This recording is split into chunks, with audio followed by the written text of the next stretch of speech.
টিফিনের টাকা জমিয়ে তারপর এক একটা করে সিগারেট কিনে খাচ্ছে। তামাকজাত পণ্যের শুল্কের উপর সম্পূরক শুল্ক আরো বৃদ্ধি করা হোক। সরকারের রাজস্ব আয় বৃদ্ধির সম্ভাবনা রয়েছে প্রায় 60,000 কোটি টাকা।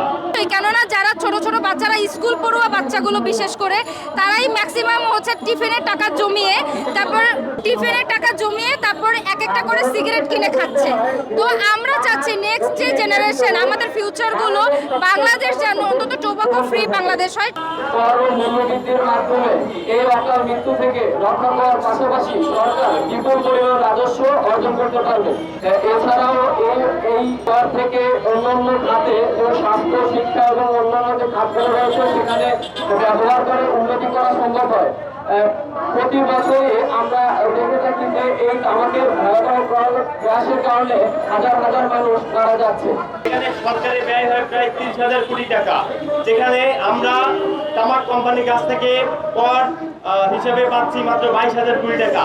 সেখানে আমরা দেখতে পাচ্ছি যে আমাদের এই তামাক পণ্য ব্যবহারের ফলে যে পরিমাণ স্বাস্থ্য ঝুঁকি সেই অনুযায়ী আমরা সম্পূরক শুল্ক পাচ্ছি না। আর তাই হচ্ছে আমরা বাজেট উপস্থাপনা করছি যে তামাকজাত পণ্যের শুল্কের উপর সম্পূরক শুল্ক আরো বৃদ্ধি করা হোক। যে আমরা চাচ্ছি যে 4টি স্তরের মধ্যে নিম্ন এবং মধ্যম স্তরকে কমিয়ে একটি স্তরে নিয়ে আসার জন্য, এবং যেটার 10টি শলাকার সর্বনিম্ন দাম নির্ধারণ করার জন্য বলা হয়েছে 90 টাকা।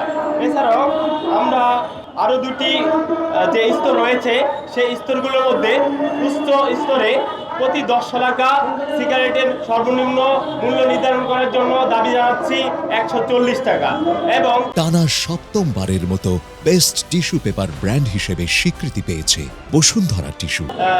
অতি উচ্চ স্তরে প্রতি 10 শলাকা সিগারেটের প্রিমিয়াম কোয়ালিটি যেটা আমরা বলি, প্রিমিয়াম কোয়ালিটির সিগারেটের সর্বোচ্চ খুচরা মূল্য 10টি সিগারেটের সর্বোচ্চ খুচরা মূল্য নির্ধারণ করার জন্য প্রস্তাব করেছি 190 টাকা। এই জিনিস প্রস্তাব করার ফলে আমরা যে প্রভাব দেখতে পাবো সেটা আমরা সম্ভাব্য একটি প্রভাব আলোচনা করছি। সম্ভাব্য প্রভাবের মাধ্যমে আমরা দেখতে পাচ্ছি যে ঢাকা ট্রিবিউনে একটি তথ্য তারা সংযোজন করেছে। যদি আমরা এই প্রস্তাবটি বাস্তবায়ন করি তাহলে আনুমানিক 1.6 মিলিয়ন মানুষের আগাম মৃত্যু রোধ করা সম্ভব হবে এবং 1.6 মিলিয়ন যুবককে ধূমপান থেকে বিরত রাখা সম্ভব হবে এবং 2.3 মিলিয়ন প্রাপ্তবয়স্ককে ধূমপান ছাড়াতে সহায়তা করা যাবে এবং সরকারের রাজস্ব আয় বৃদ্ধির সম্ভাবনা রয়েছে প্রায় 60,000 কোটি টাকা। আমরা আরেকটি তথ্য থেকে জানতে পারি, বাংলাদেশের তামাকজাত পণ্যের দাম অন্যান্য নিত্য প্রয়োজনীয় পণ্যের দামের তুলনায় কম হয় কর বৃদ্ধির মাধ্যমে। আমরা যদি দাম বাড়াই তাহলে সেটা সরকারের জন্য একটি আশানুরূপ প্রস্তাব হবে বলে আমি প্রস্তাব করছি। বছরে তামাক ব্যবহারের কারণে আর্থিক ক্ষতির পরিমাণ 30,500 কোটি টাকা, অথচ